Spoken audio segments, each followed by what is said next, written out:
लग्नानंतर होईलच प्रेम या मालिकेचा ऑफिशियल प्रोमो आता समोर आलेला आहे। त्यामध्ये पार्थ एक मोठा निर्णय घेणार असल्याचं समोर आलेलं आहे। तर काय आहे याविषयी सविस्तर माहिती हे या व्हिडिओमधून जाणून घेऊया थोडक्यात।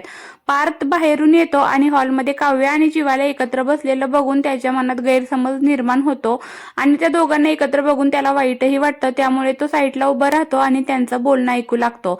त्यावेळी काव्य जीवाला समजावत असते की जीवा, आपल्या पार्टनरने आपल्याला विश्वास ठेवायला शिकवला आहे, त्यामुळे आपण विश्वास ठेवूया आणि ते दोघंही आपल्याला एक दिवस नक्की माफ करून ऍक्सेप्ट करतील, तोपर्यंत आपण प्रयत्न करत राहूया। तू काळजी करू नको, कारण आपल्याला माहिती आहे दोघांनाही की आपण किती स्वच्छ मनाने सगळं मनातलं विसरून पुढे गेलेलो आहोत आपापल्या आयुष्यामध्ये आणि त्या दोघांनाही हे एक दिवशी मान्य करावंच लागेल। असं सगळं जीवा आणि काव्य बोलत असतात। हे बघून पार्थला थोडं समाधानी झाल्यासारखं वाटतं, कारण त्याच्या मनामध्ये दोघांविषयी चुकीचा समज निर्माण झालेला असतो। पण त्याला समजून येतं की आता या दोघांमध्ये असं काहीच नाही। हे बघून त्याला आनंद होतो आणि तो पटकन नंदिनीच्या घरी जातो आणि नंदिनीला सगळं सांगतो की मी त्या दोघांना एकत्र निर्मळपणे बोलताना ऐकलेलं आहे की त्यांच्या मनात एकमेकांविषयी कोणतीच आता फिलिंग नाहीये।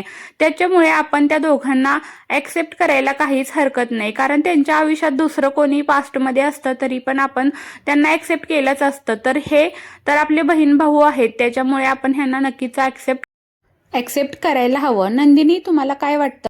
पार्थचं हे सगळं बोलणं ऐकून नंदिनीला खूपच आनंद होतो, कारण जीवा रागातून घरातून गेल्यापासून नंदिनीला काही बरं वाटत नसतं आणि जीवाचं मन दुखवण्याचं गिल्ट देखील तिच्या मनामध्ये असतं। तर आता हे दोघे काय निर्णय घेतात, त्या दोघांना जीवा आणि काव्याला माफ करतायत की नाही असं कुतूहल आता सर्व प्रेक्षक वर्गाच्या मनामध्ये निर्माण झालंच असेल।